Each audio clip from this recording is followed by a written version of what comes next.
Hey everybody. Yeah, so this is Ruben Villanova, otherwise known as Ben Villanova on Facebook.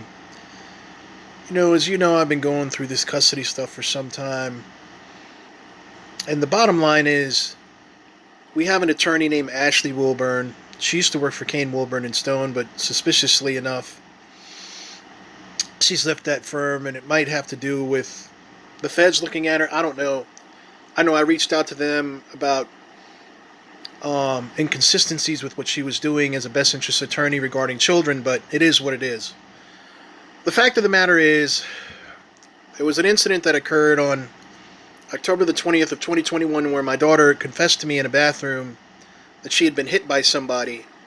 And so I confronted that person, and instead of Ashley Wilburn addressing it, she just kind of gaslighted me. The judge, who is now part of this case, who's been presiding over it for some time, Judge Getty, I don't know, he's got his head up his ass, and apparently he's ignored all of the evidence of these allegations. And I think that this is some kind of game that they're playing, that he in the Allegheny Corner is playing, Jeffrey Getty, Ashley Wilburn, Sarah Willits. What Sarah Willits did was very instrumental that day because she reached out to a police officer named Christopher Mullaney of the Frostburg Police Department. He's a corporal. And he comes up to me that day after I confront this person, and he says, well, you don't seem too concerned. What does that even mean?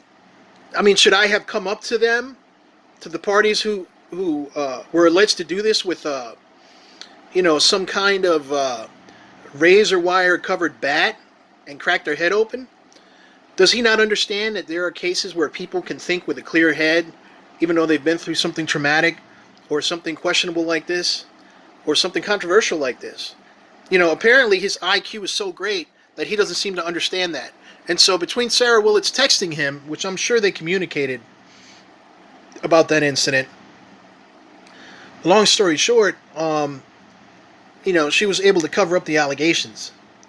Sarah Willits and Ashley Wilburn doesn't even care. So, if you're someone who has her as a best interest attorney, you might want to take a double look at what she's done, because she's clearly attempted to cover up child abuse. Jeffrey Getty has clearly attempted to cover that up.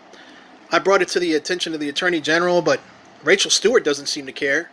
So I guess the message that they're sending is, if you want to sexually abuse kids and physically abuse them, come to Allegheny, because this is the place for you. If you get the right attorney, they'll even have police officers and judges who will cover it up, and then they'll gaslight you when you bring it to their attention because they're too chicken shit cowardly to address it. These people are cowards. They're scumbags, and they don't have the decency and the dignity to do what's right here. It's interesting because I'm making this video as a way to share it to people for them to decide for themselves.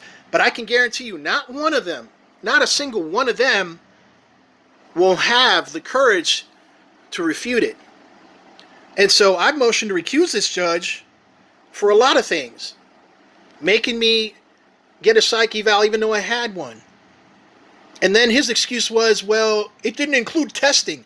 Well, Judge Getty, there's nothing in your order that said a psych eval that includes testing. There's nothing in your order that says that. There's nothing in your memorandum opinion that says that either. So you just added that caveat in there after the fact.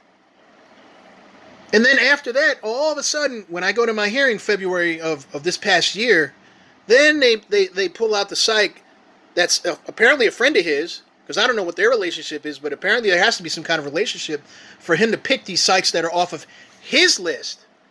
Not the best interest attorney's list, the court's list. So what is his relationship to these psychs? But either or, no matter how you slice it, this psych all of a sudden, then he comes in there and says, well, we need you to get therapy for, I don't know, up to 9 months, 3 times a month. So I'm going to take it a step further and get it for 12 months. But the thing is, when I've pointed these things out, and I've shown him the evidence, and then I tried to subpoena him, and then he files motions against me, which is another reason why he shouldn't even be presiding over this case, but that's another story in and of itself. But it goes to show that when it comes to family court, they love to cover up the abuse of children, especially in Allegheny County. CPS is involved. Law enforcement is involved. I believe the police chief of Frostburg is involved. And I don't care. Don't come to me. If you're a friend of mine on Facebook, don't come to me about I shouldn't post this or shouldn't post it. It's my First Amendment right. If you've got a problem with it as a friend or as an acquaintance or whoever you are, you can go and see your own therapist. It's the best thing for me to do, for people to see it so they can make their own judgments about it. You know, I'm not somebody who does drugs. I don't sell drugs. I don't engage in criminal activity, other than what the judge was involved in framing me for, by the way. He was involved in trying to frame me, and I was facing 10 years for something I didn't even do. But I was able to beat that case. And then he tried to get me to violate the terms of my plea agreement because I had a timeline that I had to follow, where basically I had to stay out of trouble. But then he tried to get me to violate that 5 days after, on the 25th of October of 2021, 5 days after I found this out at Glendenning Park, from my daughter telling me this. They don't want me reunited with my kid because they're afraid she's going to talk. Because there's no statute of limitations on child abuse in Maryland. That's what these scumbags are afraid of. And I call them what they are. So it's an appeal now. I'm pretty sure the appellate court's going to do what's right because Maryland Rule 18-102.11 says, you know, if there's evidence of bias or if they make themselves a party to a case, which he did when he filed his motions, pretty straightforward, or if he's subpoenaed as a material witness, which I tried to get him to do, I wanted to confront him with the evidence of abuse. When you do those things, or when those processes take place, they're supposed to recuse themselves from a case. But when does a judge follow the rules? When do police follow the rules? And people wonder why I am the way I am towards law enforcement. Well, how about if you're a compliant citizen that does everything you're told, and then one day somebody who has an axe to grind with you or a bone to pick with you, they want to ruin your life. Maybe they plant drugs in your car. That happens all the time. They just busted a deputy down in Florida who's doing 13 and a half years for that. People who were compliant, people who had no past criminal history, they had to let people out of prison because of him. The fact that these folks hold such awesome power and they're able to ruin and absolutely destroy a regular citizen's rights, that's a big part of the problem. But, you know, I'm going to do my podcast about this, and I'm going to keep exposing these people because I'm done. What are they going to do? You want to come after me? I live in LaVille, Maryland. Come after me if that's what you want to do. You want to retaliate? You know where I live. So do what you got to do. I'm not afraid anymore. I'm not going to be intimidated. These people want to take me out. They can do what they got to do. But I'm just going to stand firm with what I believe in, and that's it.